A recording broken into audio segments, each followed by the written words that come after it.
Hello friend, Qureshi coaching classes में आपका स्वागत है। आज के इस लेक्चर में भी हम हाइट एंड डिस्टेंस से रिलेटेड इंपॉर्टेंट क्वेश्चंस करेंगे।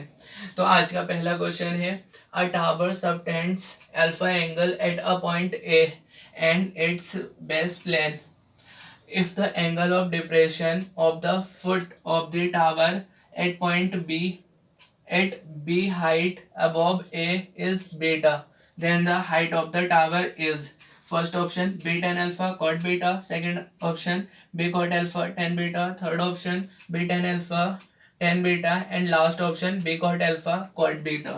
तो देखो इस क्वेश्चन में हमें क्या दे रखा है। तो ये क्वेश्चन सबसे पहले MP 1990 केरला से डबल 2000 से और केरला से डबल ए 2006, तो इन दो एग्जाम्स में पूछा गया है। तो देखो इस क्वेश्चन में हमें क्या दिया है, a tower subtends alpha angle, एक टावर जो है वो कि एक अल्फा एंगल बना रहा है। तो सबसे पहले एक टावर मान लिया, तो मान लीजिए ये पॉइंट टी और ओ, टी ओ ये एक टावर को रिप्रेजेंट कर रहा है। A tower subtends alpha angle at a point A and its base plane, तो इसके बेस में जो प्लेन है उसके साथ कहीं पर एक पॉइंट ए है, तो ये टावर उस पॉइंट ए के साथ अल्फा एंगल बना रहा है। तो मान लीजिए ये पॉइंट ए है, यहाँ पर ये अल्फा एंगल बना रहा है। If the angle of depression of the foot of the tower, तो ये जो टावर है टावर का फुट ओ, तो यहाँ से angle of depression of the foot of the tower at a point B, तो पॉइंट बी से at B height above A, मतलब ए के ऊपर एक पॉइंट है बी, ए के ऊपर एक पॉइंट है बी अबव ए, ए के ऊपर एक पॉइंट है बी जिसकी हाइट क्या है बी, तो इसकी हाइट बी है। इस बीटा, तो इसके साथ जो फुट ऑफ टावर है वो एंगल ऑफ डिप्रेशन बना रहे हैं बीटा, तो ये एंगल बीटा हो जाएगा, ये एंगल भी बीटा होगा। ठीक है। Then the height of the tower is, तो टावर की हाइट बतानी की होगी। तो मान लिया हमने जो टावर है इसकी हाइट h है, ठीक है, तो यह हाइट b है, तो यह हाइट भी b हो जाएगी। अब यहाँ पर देखो, अगर हम इस ट्रायंगल की बात करें ए टी ओ, तो इस ट्रायंगल में टेन अल्फा क्या हो जाएगा, tan alpha T O upon A O, तो यहाँ से टेन अल्फा की जगह टी ओ क्या है, height of the tower h upon A O, तो टेन अल्फा को हम h अपॉन ए ओ लिख सकते हैं। तो ए ओ निकालो, यहाँ से ए ओ क्या हो जाएगा, टेन अल्फा उस साइड को जाएगा तो क्या हो जाएगा कॉट अल्फा, तो एच कॉट अल्फा। इसी तरह से हम टेन बीटा निकालेंगे, तो यहाँ पे ये ट्राइंगल देखो बी ए ओ, इस ट्राइंगल में टेन बीटा, तो ये tan beta B upon A O हो जाएगा, तो tan beta equal to B upon A O, तो यहाँ से ए ओ क्या आ जाएगा बी कॉट बीटा। अब ये भी ए ओ की वैल्यू है, ये भी ए ओ की वैल्यू है, तो दोनों आपस में इक्वल होंगी, तो H cot alpha equal to B cot beta. हमें असल में चाहिए क्या है, h height of the tower, तो h हो जाएगा, कॉट अल्फा को 1/tan अल्फा लिखेंगे और tan अल्फा को उस साइड को शिफ्ट कर देंगे, तो यहाँ से h equal to B cot beta tan alpha. तो देखो यहाँ पर फर्स्ट ऑप्शन में b tan alpha cot beta, तो इसने क्या किया, b लिखा, tan अल्फा को इसके साथ लिख दिया, फिर बाद में कॉट बीटा लिख दिया, तो यहाँ से फर्स्ट ऑप्शन करेक्ट हो जाएगा, बाकी सारे क्वेश्चन सारे ऑप्शन इनकरेक्ट हो जाएंगे, तो फर्स्ट ऑप्शन ही करेक्ट है। नाउ नेक्स्ट क्वेश्चन है, if a flag staff of 6 meter high placed on the top of a tower throws a shadow of 2√3 meters along the ground, then the angle of elevation of the sun is first option 75 degree, second option 60 degree, third option 45 degree and fourth option है 80 degree. तो ये question EAMCET 90 इस exam में पूछा गया है। तो हमें इस क्वेश्चन में दिया क्या है, if a flag staff of 6 metre high, तो एक फ्लैग है जिसकी हाइट कितनी है 6 मीटर है, तो मान लीजिए ये यहाँ पर देखो कहाँ पर होगा, ये high placed on the top of a tower, तो मतलब एक टावर है, टावर के टॉप पर इसको प्लेस किया गया है, रखा गया है। तो सबसे पहले टावर बनाया ओ टी, ये एक टावर है जिसकी हाइट हमने h मान ली है, और इसके टॉप पर इसे एक फ्लैग स्टफ को रखा गया है जिसकी हाइट 6 मीटर है। Throws a shadow of 2√3 meters along the ground, अब ये क्या कर रहा है, ये अपनी शेडो थ्रो कर रहा है, तो जिसकी डिस्टेंस क्या है 2√3 मीटर, तो यहाँ तक मान लीजिए यहाँ पर टी है टावर, तो सन की जो लाइट आ रही है तो उससे एंगल ऑफ एलिवेशन बन रहा होगा टावर का, तो वो अल्फा है। इसी तरह से यहाँ पर भी बन रहा होगा, ये भी अल्फा हो जाएगा, जिससे ये जो डिस्टेंस है ए बी 2√3 हो जाएगी। Then the angle of elevation of the sun is, तो हमें अल्फा बताना है कि क्या होगा। तो हम जानते हैं, देखो यहाँ पर पहले बी ओ टी, इस ट्राइंगल के अंदर अल्फा देखो, तो टेन अल्फा जो हो जाएगा वो h/d हो जाएगा, tan alpha equal to h/d। Similarly इस ट्राइंगल में जो बड़ा वाला ट्राइंगल है, तो यहाँ पर टेन अल्फा क्या हो जाएगा 6 + h/2√3 + d। टेन अल्फा यही होगा ना FO/AO, तो यहाँ पर FO 6 + h है और AO जो है वो 2√3 + d है, तो टेन अल्फा जो होगा 6 + h/2√3 + d। तो दोनों ही टेन अल्फा की वैल्यू है, तो दोनों आपस में इक्वल होंगे, तो h/d इक्वल होगा 6 + h/2√3 + d। तो यहाँ पर क्रॉस मल्टीप्लाई कर देंगे, 2√3h + hd, this is equal to 6d + hd, hd और hd आपस में कैंसिल, तो यहाँ से हमें क्या मिला 6d इक्वल टू 2√3h। तो यहाँ से हम d निकाल सकते हैं, d क्या मिलेगा हमें, d हो जाएगा 2√3h/6। ठीक है, इसको यही ऐसे ही रहने दो। अब ये जो d की वैल्यू आई है इसे फर्स्ट वाले टेन अल्फा की वैल्यू में रख दो, क्योंकि हमें एंगल अल्फा चाहिए ना, तो tan alpha equal to h/d है, तो h/d, d की वैल्यू 2√3h/6, तो यहाँ से h से h कैंसिल और ये 6 ऊपर गया 6/2√3, तो ये 3 टाइम, तो 3/√3, तो 3√3 से 3√3 टाइम कटेगा, तो ये टेन अल्फा जो है वो √3 आ गया। और आप जानते हो √3 किसकी वैल्यू होती है, tan 60 डिग्री की, तो यहाँ पर अल्फा क्या हो जाएगा 60 डिग्री, तो अल्फा 60 डिग्री मतलब सेकंड ऑप्शन करेक्ट, बाकी सारे ऑप्शन इनकरेक्ट हो जाएंगे। नाउ नेक्स्ट क्वेश्चन है, a person at the top of a hill observes that an angle of depression of 2 consecutive kilometers stones on a road leading to the foot of the hill are 30 degree and 60 degree. The height of the hill is, first option √3/2 km, second option √5/2 km, third option √3/4 km and last is √5/4 km. ये question NDA 2003 Kurukshetra CET combined engineering test 2006 में पूछा गया है। तो देखो इस question में हमें क्या दिया है, a person at the top of a hill, तो कोई हिल है उसके टॉप पर कोई पर्सन है, तो मान लीजिए TC ये एक हिल है, इसकी हाइट h मान ली हमने, ठीक है, और कोई पर्सन है मान लीजिए वो यहाँ पर है। A person at the top of hill observes that the angle of depression of 2 consecutive kilometer stone, तो यहाँ पर ये पर्सन है, ये ऑब्जर्व कर रहा है, मान लीजिए ये A और B 2 consecutive किलोमीटर स्टोन है on the road leading to the foot of the hill, जो हिल है उसके फुट से मिलते हुए 2 किलोमीटर स्टोन है, तो यहाँ पर जो एंगल ऑफ डिप्रेशन है वो क्या है 60 degree and 30 degree and 60 degree, तो ये 30 डिग्री हो जाएगा क्योंकि एंगल ऑफ डिप्रेशन है, तो अगर ये 30 डिग्री है तो ये एंगल भी 30 डिग्री हो जाएगा। इसी तरह से ये एंगल 60 डिग्री हो जाएगा, और अगर ये 60 है तो ये एंगल भी 60 डिग्री हो जाएगा।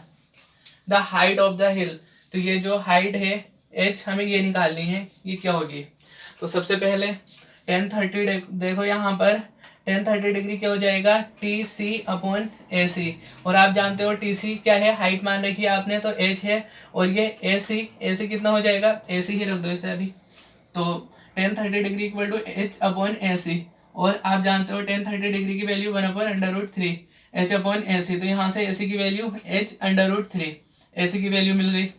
अब इसी तरह से यहाँ पर इस ट्राइंगल में PBC, इस ट्राइंगल में tan 60 डिग्री क्या होगा TC/BC, तो यहाँ पर tan 60 degree equal to TC क्या है h/BC, BC ही रहने दो, तो आप जानते हो tan 60 डिग्री √3 होता है, √3 इक्वल टू h/BC, तो यहाँ से BC क्या हो जाएगा h/√3, तो इस तरह से आपने BC की वैल्यू निकाल ली। अब ये जो A है और B ये दोनों कॉन्सिक्यूटिव किलोमीटर स्टोन है, मतलब इन दोनों के बीच की जो डिस्टेंस है वो 1 होगी, ठीक है, और आपको ए सी और बी सी पता है, ए से लेकर के सी तक की डिस्टेंस और बी सी ये दोनों आपको पता है। तो यहाँ से आप अगर ए सी माइनस बी सी निकालोगे तो क्या आएगा, ए बी। तो ए सी माइनस बी सी निकाल दिया आपने, तो ए सी माइनस बी सी क्या होगा, ए सी की value H under root three minus B C की value H upon under root three. इसको सॉल्व करो, एच कॉमन लेंगे तो अंडर रूट थ्री से अंडर रूट थ्री माइनस करेंगे, मल्टीप्लाई करेंगे तो three minus one which is equal to two, two upon under root three. तो ये वैल्यू आ जाएगी H two under root two upon under root three. और A C minus B सी है क्या असल में, ए से लेकर के सी, फिर बी सी इसमें से हटा देना है तो बचेगा क्या, ए बी, और इसकी वैल्यू है ए बी की वैल्यू वन। तो यहाँ से हमें एच ही तो निकालना था, एच देखो क्या आ जाएगा, अंडर रूट थ्री ऊपर गया अपॉन टू, तो एच की वैल्यू आ जाएगी under root three upon to.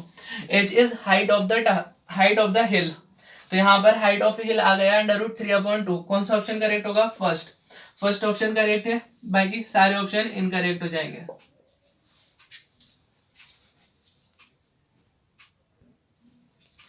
Now next question है, among two towers T and R, the height of T is 72 meter, which is less than that of R. If the angle of depression of the top of T from the top of R is 30 degree and its angle of elevation from the foot of R is 45 degree, then the height of R is, first option 72 under root 3 meter, second option 72 1 plus under root 3 meter, third option 72 1 plus 1 upon under root 3 meter, and last 72 1 minus 1 upon under root 3 meter। तो ये question UPSEAD 2001 इस exam में पूछा गया है। Now देखो इसमें हमें दे के रखा है, among two towers T and R, मतलब T और R दो टावर हैं। The height of T is 72 metre, जो T है उसकी हाइट 72 मीटर है, which is less than that of R, जो कि हाइट R की हाइट से छोटा है। तो सबसे पहले इस इंफॉर्मेशन की हेल्प से हमने एक टावर बनाया T, दूसरा टावर बनाया R। तो ये टावर R है और ये टावर T है, और यहाँ पर इसने हाइट दे रखी है T की 72 मीटर, 72 मीटर, और कह रहा है कि जो R की हाइट है वो T की हाइट से बड़ी है, मतलब T की हाइट छोटी है। ठीक है, अब if the angle of depression of the top of T, जो T के टॉप से एंगल ऑफ डिप्रेशन बन रहा है from the top of R के टॉप का, इज 30 डिग्री। तो मतलब ये R है तो यहाँ पे एक लाइन ड्रॉ की, 30 डिग्री एंगल ऑफ डिप्रेशन बन रहा है तो ये एंगल 30 डिग्री हो जाएगा। And it's angle of elevation from the foot of R के फुट से, तो ये R है, इसके फुट से यहाँ से एंगल ऑफ एलिवेशन की बात कर रहे हैं, angle of elevation is 45 degree, तो ये एंगल 45 डिग्री होगा, तो ये एंगल भी 45 हो गया। Then the height of R is, तो ये जो R है इसकी हाइट बतानी है कितनी होगी, तो यहाँ से यहाँ तक की हाइट तो 72 हो जाएगी, क्योंकि ये T की हाइट 72 दे रखी है, तो यहाँ ये T तक है तो 72, बाकी जो बची कुछ हाइट है इसे हमने x मान लिया और टोटल हाइट h मान ले।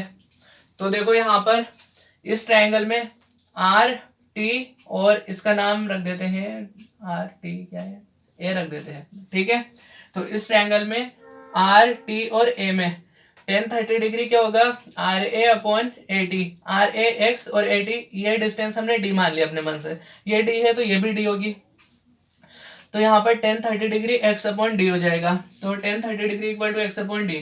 और आप जानते हो tan 30 डिग्री की वैल्यू 1 अपॉन अंडर रूट 3 होती है, तो 1 अपॉन अंडर रूट 3 जो होगा वो x अपॉन D के इक्वल हो जाएगा। तो यहाँ से इसको क्रॉस मल्टीप्लाई कर दो तो D equal to x under root 3 मिल जाएगा, हमें D की वैल्यू मिल गई, D क्या है, x टाइम अंडर रूट 3। अब इसी तरह से ये एंगल देखो 45 डिग्री दिख रहा है हमें, और इस तरह से ये लाइन है तो ये एक ट्रायंगल बन रहा है, तो यहाँ पर ये परपेंडिकुलर हो जाएगा इसके लिए, और ये D बेस, और इसका नाम रख देते हैं T है, ये हमने मान रखा है, B और C से मान ले रहे हैं। तो ट्रायंगल TCB, इस ट्रायंगल के अंदर tan 45 क्या हो जाएगा, 72 अपॉन D, tan 45 क्या होगा, TB जो है 72 है और BC D है, तो tan 45 डिग्री जो हो जाएगा वो 72 अपॉन D होगा, वही लाइन लिखी है, tan 45 degree equal to 72 upon D। अब आप जानते हो tan 45 डिग्री 1 होता है, this is equal to 72 upon D, तो यहाँ से D की वैल्यू मिल गई, D इक्वल टू 72, तो D जो है वो 72 मीटर आ जाएगा। ठीक है, हमें D की वैल्यू मिल गई, अब D यहाँ भी था तो D की वैल्यू यहाँ रख दो तो क्या मिलेगा, 72 equal to x under root 3, तो यहाँ से D जो है 72 equal to X under root three मिल गया। तो x की वैल्यू निकाल लो, x equal to 72 upon under root three. तो ये वैल्यू हमने यहाँ रखी है, x equal to 72 upon under root three which is in metre. Now हमें डिस्टेंस क्या चाहिए थी, r, ये जो टावर है इसकी हाइट चाहिए, इसकी हाइट क्या है x प्लस 72। तो हाइट क्या होगी टावर की, h, स्मॉल h मान रखा है वैसे इसे हमने, small h equal to x plus 72। x की वैल्यू आपने निकाल ली है 72 upon under root three, plus 72 कर दो। अब क्या होगा, 72 दोनों में से कॉमन है, कॉमन निकाल लो, बचे क्या 1 upon under root three plus 1 which is in metre. Option check करो, 72 first incorrect, second incorrect, third correct हो जाएगा। 72 1 upon under root three plus 1, इसने 1 को पहले लिख रखा है, फिर 1 अपॉन अंडर रूट थ्री, तो हम जानते हैं, तो थर्ड ऑप्शन जो है ये करेक्ट हो जाएगा। बाकी फोर्थ देखो यहाँ पर माइनस है, अगर ये प्लस होता तब सही होता, तो सारे ऑप्शन इनकरेक्ट, बाकी third option is correct option. Now next question है, two poles of equal height are standing on two sides of a rod of 100 meter wide.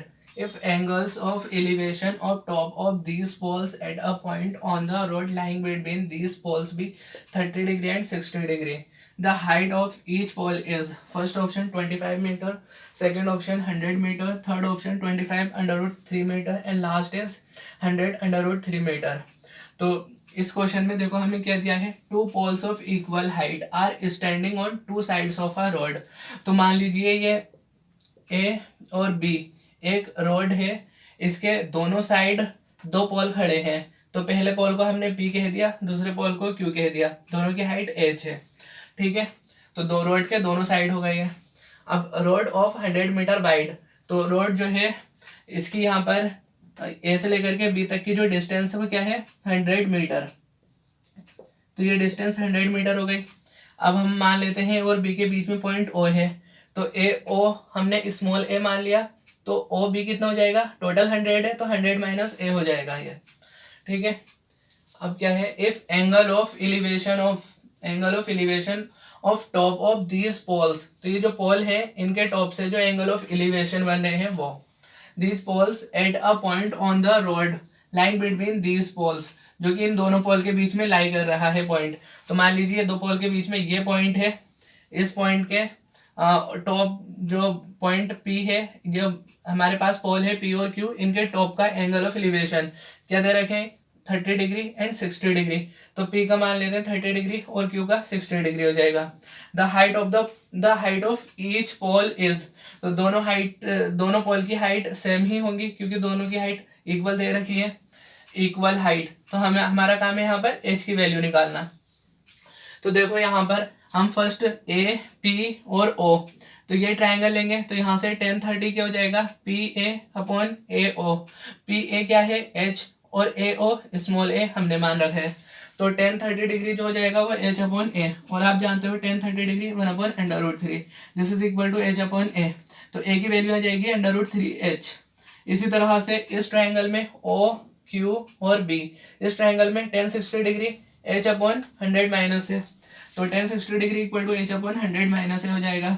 तो यहाँ से 10 60 डिग्री आप फिर जानते हो under root three, h upon 100 minus है, तो h अपॉन 100 माइनस है, तो ये अपॉन 1 कर लो, क्रॉस मल्टीप्लाई कर दो, तो यहाँ से क्या मिलेगा 100 माइनस है, this is equal to h upon under root three. तो यहाँ पर 100 माइनस ए और यहाँ पर a की वैल्यू। अब हम एक काम करते हैं, जो a की वैल्यू आई है वो यहाँ पर रख देते हैं, तो यहाँ पर 100 माइनस a की value under root three h, this is equal to h upon under root three.